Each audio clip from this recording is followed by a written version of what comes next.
Hello, my name is Benjamin Hart. I'm an American attorney and the Managing Director of Integrity Legal here in Bangkok, Thailand. As the title of this video suggests, we're discussing in the U.S. immigration context what are called RFEs, requests for evidence, versus 221Gs, refusals. What are we talking about here? Well, a request for evidence is issued when the Department of Homeland Security's adjudicating body, i.e.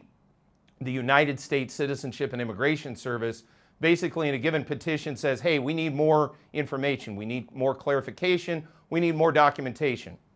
So they issue something called a request for evidence. Now, in a different phase of the immigration process, when you're dealing with the U.S. Embassy, they may make a sort of similar request, but it's deemed what's called a 221G refusal. Now, let me be very clear about something here.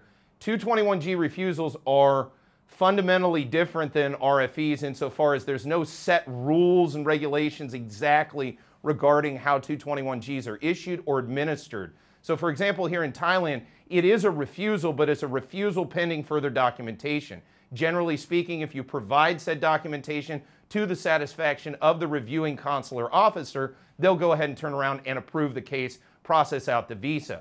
But note, other jurisdictions other than Thailand, this is a sort of a Thailand-specific channel, but other jurisdictions may treat 221Gs different. They may treat it as a refusal in its own right and basically send the case back to USCIS for revocation of the underlying approval. Different embassies do things differently. Here in Thailand, though, I think due to a number of different factors, including the fact that America's oldest treaty ally in Asia is Thailand, 221Gs are not treated with that level of dismissal, basically. Basically, a 221G represents sort of a final review of the case, and basically they say, hey, we're missing something. Please go ahead and get us that. You're refused a visa until such time as you remedy the document we're wanting to see, or documents, or whatever it is they want. You basically give it to them, and then the refusal is remedied, and it's an approved case. Again, different embassies may treat these procedures differently, but understand we're talking about this in a purely Thailand context, U.S. visas coming from Thailand. So the difference being RFEs are issued by the Department of Homeland Security, requests for evidence are issued by them.